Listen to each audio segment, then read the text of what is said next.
What's up, guys, and welcome back to the channel. So it's been a minute since we uploaded a video. It's not because we haven't been working on anything, it's because we just haven't been filming a bunch of the stuff that we have been working on. We've been at the shop every day, we've been ripping, and we're getting ready to head up to Canada for the LZ World Tour at iCar Maribel. It's in Montreal, Canada, and I'm super stoked. The last time I was out of the country was in 2015 when I went to Japan. We are prepping the S14. When I say prepping, we're not really doing anything to it. We're just looking over it, wiping some things down, vacuumed out the interior. I want to run a drain back tube from the catch can down to the oil pan. So I want to make something with that today, because when it's running higher boost, it breathes a little bit. So we're gonna give you guys a little bit of update around the shop today. The S550 Mustang with the 7.3 Godzilla, what I'm doing with this thing, why it doesn't run, the FD, why the FD is in here. Also, as you guys are watching this video, it is the last day for the Toyota Tacoma giveaway. I know you guys haven't really seen anything about this on the channel because I haven't even uploaded a video all month, but it's a 2015 Tacoma TRD off-road. So it's four-wheel drive, electronic locking rear diff. We did a paint match set of Bushwhacker fender flares, these Alpha X headlights. It's got a 10,000 pound winch. This thing is super clean. It's got the little bars on the side. Mint interior, or you know, pretty close to mint condition interior, backup camera, Bluetooth, all that stuff. It's got the power in the bed. It's a nice unit. It's got a little bit of a lift on it. It has Fox coilovers. It has these Koenig Hyper Trail wheels, which are the brand new ones that they just released. Some 33-inch tires. Total of about 3 inches of lift. Right there, you can see the Fox coilovers there on the front. This thing is freaking awesome. Every dollar spent on motionautotv.com right now gets you an entry for a chance to win. But we are doing a limited edition poster and a signed postcard from yours truly, which is $25, and you get 2,000 bonus entries on the very last day. There's a limited quantity of only 500, so only 500 with that 2,000 bonus. So if you want the best odds at taking home this Tacoma, click that link in the description, grab some entries. But other than that, we're just kind of cruising around the shop today. I'll show you guys the S550 Mustang, what is kind of going on with this and why it's not working. What you've seen in the beginning clip, this is a truck that we've been working on for probably, man, feels like a couple months off and on, right? Just a bunch of little things and stuff, but this thing, it's almost like a brand new truck at this point. We got it from the auction. It was a theft recovery, and so it had a broken door handle. It had a broken ignition switch. The whole interior was full of just stuff, like in the back seat, like you couldn't even see any of it, but obviously it's been cleaned up since then. Painted the bed sides, we painted the frame, we painted the wheels, we did a set of 35-inch tires, no check engine lights. We figured out all that stuff. We actually pulled the cab on this guy, and we resealed the bed plate because it was leaking pretty bad. High pressure oiling stuff, oil cooler stuff, new radiator, just a bunch of stuff. And essentially right now we are charging the AC, replacing a radiator hose, and it's for sale. So that's kind of been what we've mostly been doing a little bit in the background. I've just been working on a lot of you know, little stuff to flip here and there. And on this side of the shop, man, we just have so much stuff. I have a secret car over there. I don't know if you guys could see it. I filmed it, I talked about it on the vlog channel, but we have the yellow Civic, we have the R33, we got the Evo wagon. Not much has happened with those, although I would like to get the yellow Civic ripping here soon because our local drag strip has recently opened. What about this FD? So this FD I purchased about a year ago, a little bit before Mad Mike came out here to run the hill climb, and it's a 93 Touring, which means that it has kind of this sunroof on it. It has the full black interior, 100% complete. 63,000 original miles on it, and the engine has been rebuilt. It has kind of a CX Racing style turbo kit. It's kind of a little bit sketchy. The wiring harness in it is a little bit sketchy, and overall it pretty much needs a full respray. The tires on it, I think the date code is from 2009, so this car has pretty much sat a lot since you know, since it was built. Then it kind of tried to get rebuilt, but I don't really know if I have the time for it right now. I just have so many builds, so many big builds in my head, R33 being one of them. I want to do a 6-liter Power Stroke in a Ford Ranger, and this car is just kind of sitting around, taking up some, obviously some money and some space in my head. So we kind of decided we're just gonna probably end up listing this guy for sale. Now we have the S550 Mustang, so let's talk about this thing a little bit. So as of now, this thing starts and it runs, but we're hooking up the drive shaft and we ran into a big issue, which is the flange on the differential is actually different. So this is a brand new one from the dealer, and this is bigger than the one that came in an EcoBoost automatic car. So I'll show you guys that a little bit once we get underneath there. But as of looking around up on the top, this thing starts and it runs, and everything is with the Holley. You can see the Holley wiring harness inside. Over here inside the cab, we have the whole Holley thing just kind of laid out over here on the floor. Obviously, this is in testing stages of everything, but it starts and it runs.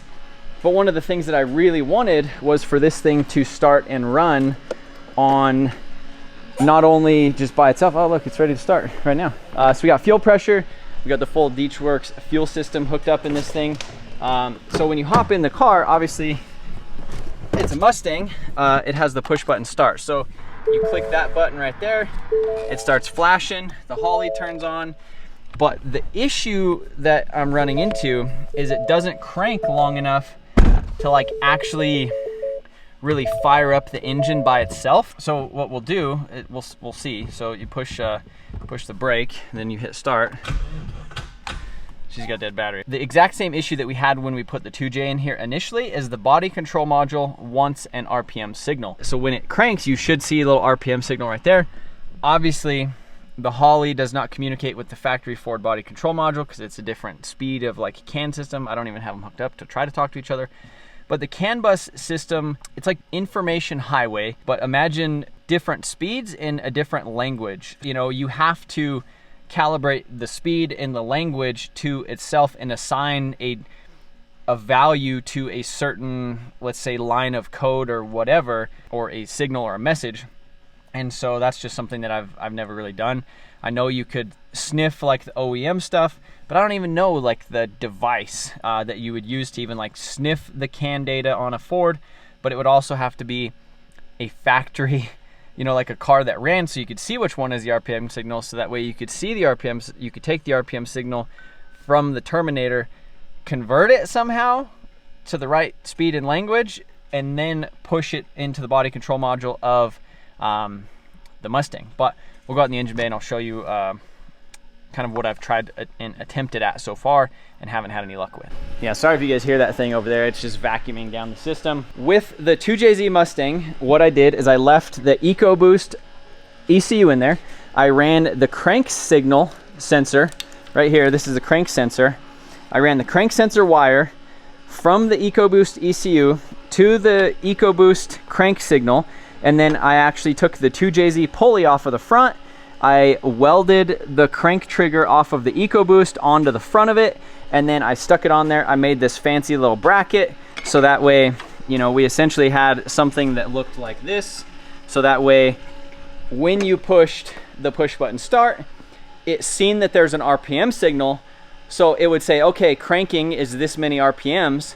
Okay, it goes above 250. Now we're in running, turn off the starter, but also turn on the electric power steering, keep everything alive in the chassis as far as, you know, like the radiator fans and the fuel pumps and all that stuff, because it thinks it's running.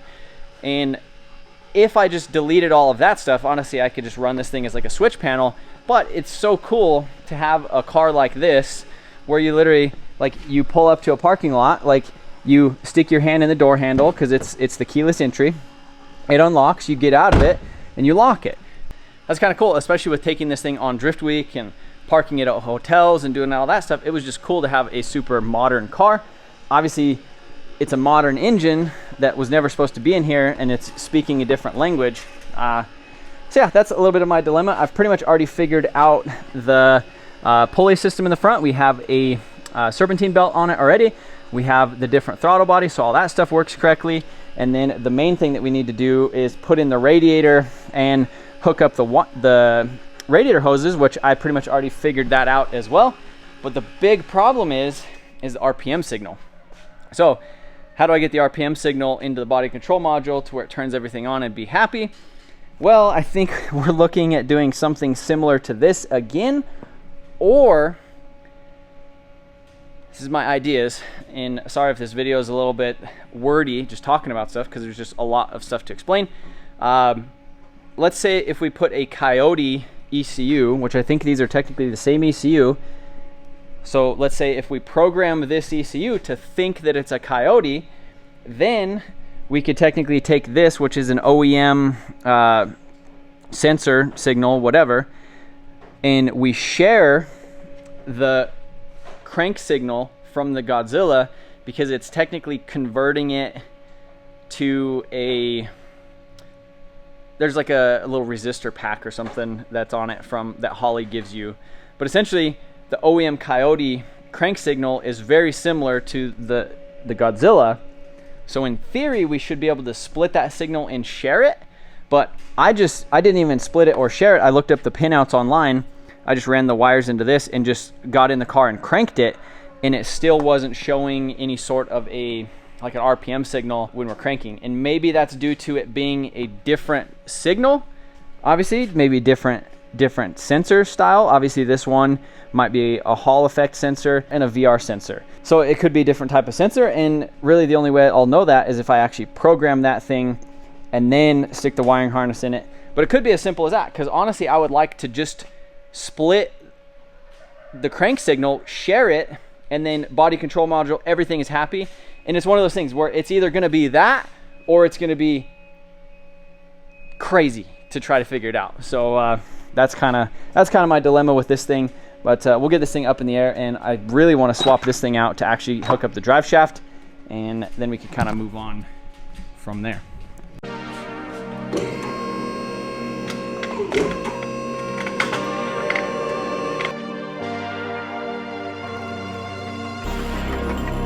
So the thing that I was really surprised to see was that this flange is different from the EcoBoost to the Mustang. So this, when I was trying to stick the drive shaft in there, it just wouldn't go in there. So I was literally like cutting it, grinding it, like trying to machine it out with a freaking grinder underneath there, and I didn't have very good luck. Went to the Ford dealer and I was like, hey, can we just sit here and like look up some part numbers? Turns out differential flange is different between the EcoBoost and the GT cars, which why is weird. But so anyhow, look at this. Bam. Done.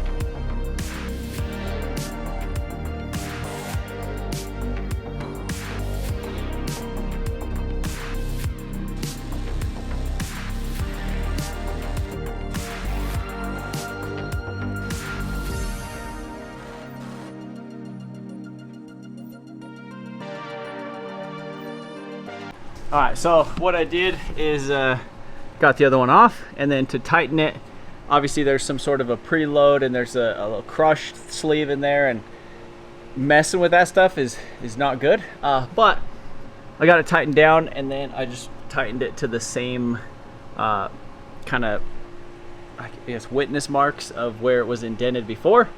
Torqued it down to where it felt good. It seems all right. So it rotates, it feels about how it did before, so I hope that's good.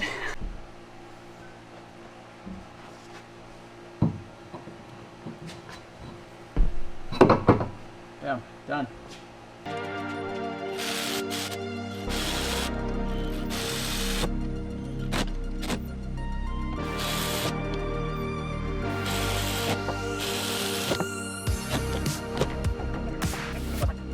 Drive shaft is in, bolted right up. I think we're good in that department. We need to do exhaust. Here is the factory Godzilla crank sensor right there.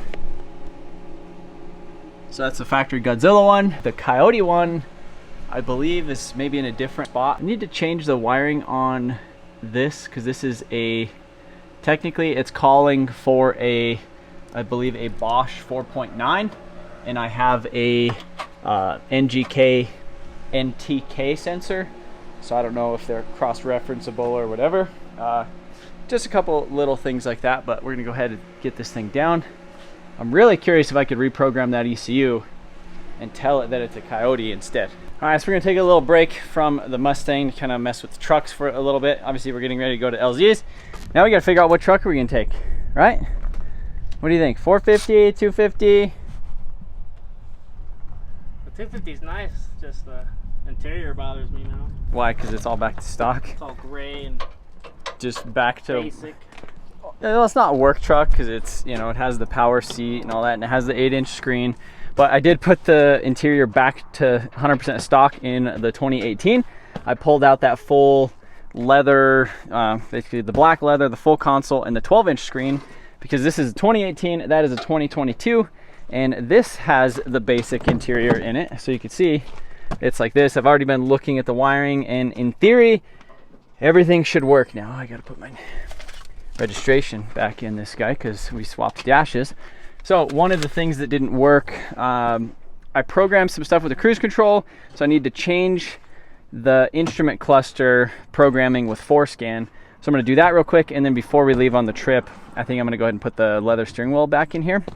So the reason I still have both of these trucks is because I didn't sell this one. There's no way I was gonna sell this one to be able to use the money from this one before I bought that one. So I went ahead and I just got a loan on this guy, and which was pretty nice. So what Eric's actually doing right now is he's swapping the headlights. On our last trip, I found a set of basically really lightly used OEM headlights, and they already have LEDs into them, not like, you know, factory LEDs, but aftermarket LED bulbs in them. These ones are a little bit chipped up from just being on the road, so he went ahead and swapped those out. And then my fog lights right here, look at that, they're just like all cracked, and these are halogens, whereas I have a set of OEM LED ones from back when my friend Mustang came to town. He swapped bumpers. He had some aftermarket ones, so we took the OEM LED.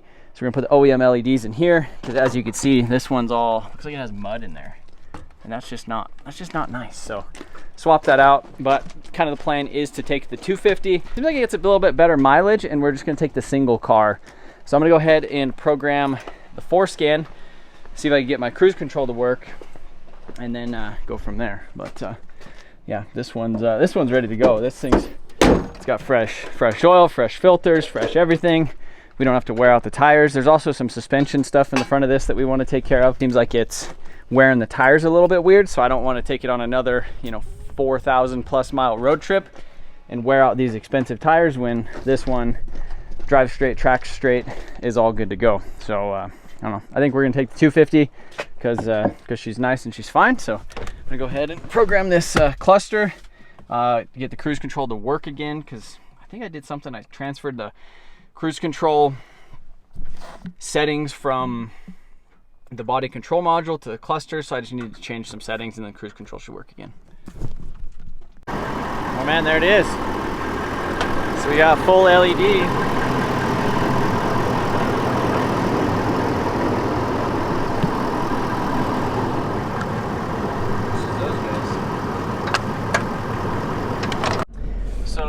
This was one of the things that was the most frustrating about the other interior. For some reason, the backup camera didn't work, so we couldn't do this. And this is an essential part of having a new truck. Like, there's no reason to have a new truck if you don't have a freaking backup camera that works. Like, this isn't freaking 2007, you know, like it's freaking 2018. We need a backup camera. So who knows? I mean, obviously I was going to film a whole video swapping the interior back to stock on this. I don't even know if I will, but I filmed a lot of stuff. But a bunch of issues. We got to swap the door panels back, and then we're going to try to do the push button start in the 2022. That's going to be complicated, but for right now I have to hook up this trailer. I got a new ball today, or a new hitch. Look at this thing, 20,000 pound rated, 2,700 pounds on the tongue, and a 25,000 pound rated ball. The reason I did that is because when we haul the big, basically it's the big Max D 28-foot tilt trailer, and we have an F250 on it. Obviously the other hitch that I had was rated about 10,000 pounds. This thing is probably, let's call it, you know, 8,000 to 9,000 pounds. So I would rather, you know, I'd rather have 20,000 pounds versus, you know, versus not. So I'm gonna go ahead, throw some grease on the ball, and get this thing hooked up. All right, so trailer is hooked up. Now moving on into the inside right here. So one of the issues that we have with this V-nose trailer, my last trailer was just a flat nose, and there was more room from the side door. The side door was like further back here. So we were able to put this in the front, put a bunch of totes on it, and it was up against the flat end in the front. So now this is all technically like free space, but it's kind of tough to access. So one of you guys actually in the comments suggested something. So I have this metal, it's an aluminum bench, and so one of you guys actually suggested to go ahead and just cut it and put hinges on it. So I went ahead and I got me some hinges. So we'll stick these probably underneath it, and then what we'll do is mount the hinges underneath, so that way it freaking folds up like that. You're gonna do that right now, before you go? Yeah. Well, I mean, we're planning on putting, Yeah. I mean, it's literally a 30-hour ride, Yeah. and we have tons of stuff, and it's just all kind of in the way. Not really in the way, but, you know, obviously we're going to be bringing luggage and things and stuff. And so the last update we did, we updated these guys. I went ahead and I drilled some holes and put some bolts through them because they started to sag a little bit. So this was a good upgrade, but the next trailer upgrade is that right there. Hey, Nice. how you doing? So cut, all right? Cut here. Cut, cut, Cut. cut.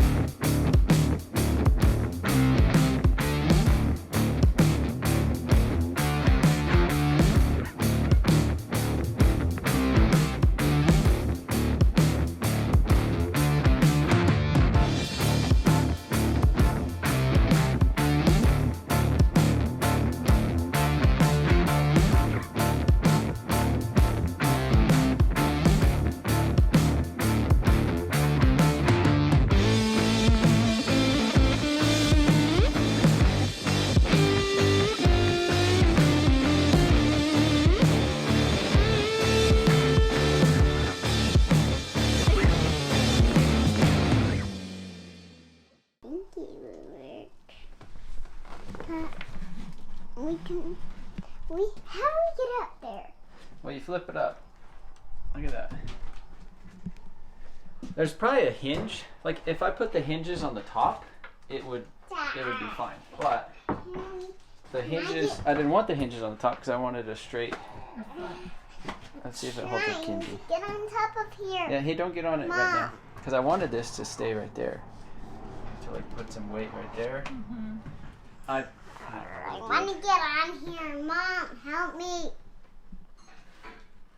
Let's wait. Let's wait. I need to fix something. I need to fix it a little bit.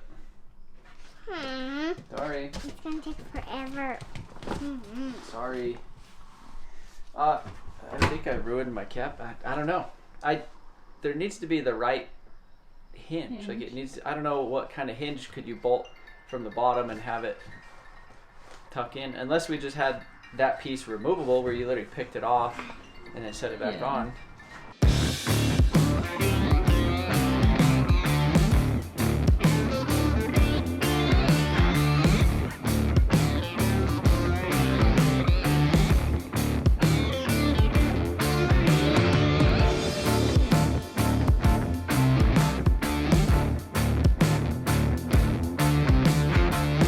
All right, so this thing is complete.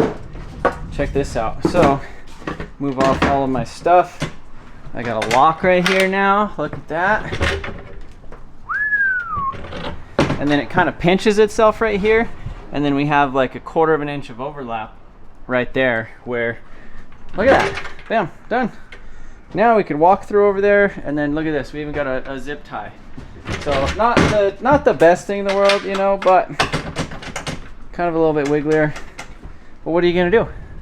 That. Just gonna do it. That's pretty much it. I mean, if I put like a little thing that like clipped, I don't know. We could get too crazy with it. I tried to flush the bolts right here, but that's pretty much it. So we have this piece of wood that goes in the back, and then now we could actually stack some of these totes and stuff in the back over there, as well as tires, gasoline, whatever. We can literally, bam, unlock it. Now we have full access instead of literally breaking our backs, crawling underneath there, trying to grab everything. So this is like a That's a free couple square feet right there. Yeah. Right? You like it? How do you hold it up? This zip tie, or this bungee cord right here. Oh. Something like that. I don't know. I'll figure out a better. Maybe what we do is we get it like here, and then we do another latch or something. I don't know. But anyhow, we got to get loaded up. It is freaking getting ready to storm here in Colorado. Look at this. Look at all that over there. All of it. And yeah, it doesn't look good. But yeah, taking the old 250. 450 is gonna stay here. Jamie, how you doing? Jamie's gonna help me shop vac some stuff while I put away the tools. So that's what we're gonna do. Oh, also Eric is messing with the S14, nut and bolting it, and then we are running a line from the catch can from down here into the top of the guy. All right, so now everything is in its place. We have not too many totes right here. This one's pretty light. Pretty much throw it to the side, flip it over, and we can walk back there. Pretty much all the stuff that we're gonna have back there is like merchandise and other stuff that's kind of like, when we get to an event, obviously, like, you're freaking unloading stuff, so it makes sense to unload stuff and do that. And the cool thing is we could just leave the merch here, and it's not like piled all over everything. So now pretty much all my tools and all of that stuff is right here. So pretty stoked about that. Stoked about this thing in here too. Thing's really nice. Tire racks worked out really well. Figuring out tomorrow what tires and stuff that we're bringing with us. But I figure we might as well fire up the 450. Check out these headlights now that it's getting a little bit darker outside. Look at those units. Oh, look at that. That's freaking sweet. You can just sit right here. Oh. You can get blinded if you want. I mean, that's nice. Look at all that. That's freaking 6 light bulbs. 6? 6 of them, yeah, because there's 1, 2, 3 each goodness. side. We're just freaking. I love the cab lights too. Big fan of the cab lights. The 450 stuff. Just having a dually, you get the little side marker lights. Just looks really cool. I'm almost tempted to just hook it up and just take the 450. Well, I didn't figure out their cruise control in that unit earlier, but I don't know. It's not like we haven't done that before, but the cruise control was kind of nice. Yeah, but that weird sound that one's making. Oh, the exhaust brake.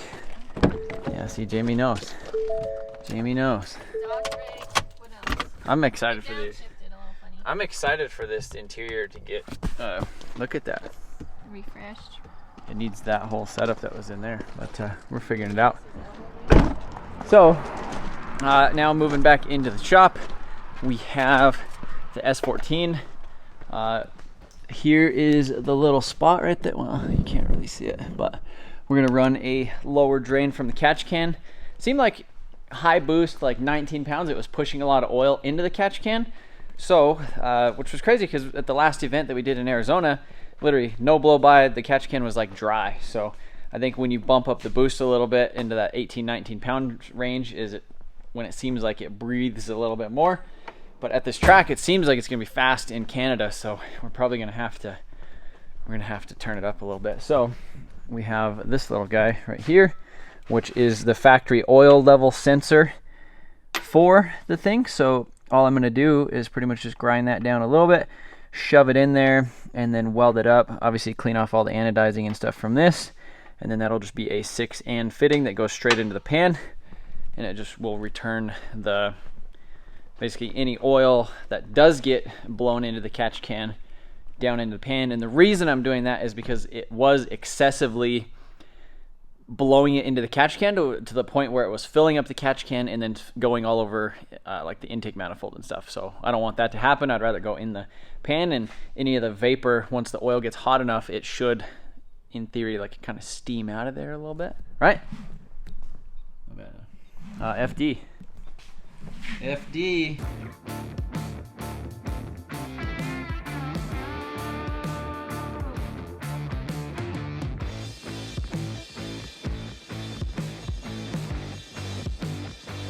All right, there she is, all welded up. That's pretty much the prettiest thing that you could imagine. So just the AN line, AN fitting, grinded down, welded onto that thing. Should drain back really good, and it literally, it's the oil level sensor on a JZ, so it goes right there. Jeez. But that should solve the problem, should there be a problem when I turn up the boost. So I'm gonna go ahead and get this thing on there and I guess make a line. All right, so we got that line installed right there. So it just literally goes straight up to the bottom of the catch can, and that should work. That's pretty much all we needed to do the S14, other than a quick nut and bolt check. Gonna get some fuel for it tomorrow, and get back. We're gonna mess with the FD. We replaced the alternator, and then now it doesn't start. So that was kind of silly. I was planning on just getting this thing ready to sell. 7.3 Godzilla. We are going to the Slush Motorsports Festival here in Colorado on May 25th. As soon as we get back from the LZ World Tour. So as of right now, we are hopping in the truck, and as you guys are watching this video, we're going to be en route to Canada. So we got like a 30+ hour drive, and tomorrow or today, so as you guys are watching this video, the day that I upload it at least, is the last day of the Tacoma giveaway. So if you have not got entered for a chance to win this thing yet, 2015 TRD off-road, super clean, Alpha X headlights, 4-liter V6 automatic, these brand new Koenig Hypertrail wheels, Fox coilovers, 33-inch tires, super clean inside, backup camera, all the stuff. It's a freaking awesome daily driver, and has a paint match Lear topper that is going to go with it as well. But if you want a chance at a sick daily driver, weekend, freaking warrior, camping rig, whatever you want to do with that thing, it's pretty universal. And if you want to support the channel, click that link below this video, grab some entries before it is too late. And we've already sold, since we sent a text messenger, we've already sold like 130 of the digital.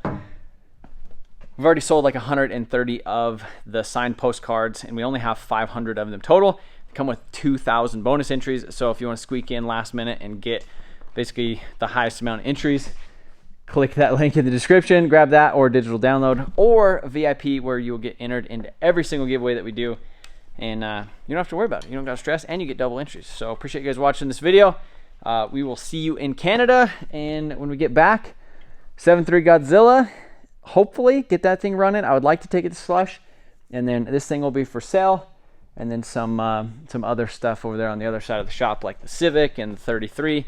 Those are going to be my priorities, and again, that's kind of why I'm planning on selling the FD, is just because just sitting around taking up money, and I hesitate ordering car parts because of money, and I literally have freaking 3 builds worth of parts just sitting there not doing anything. So it makes sense. So appreciate you guys watching this video.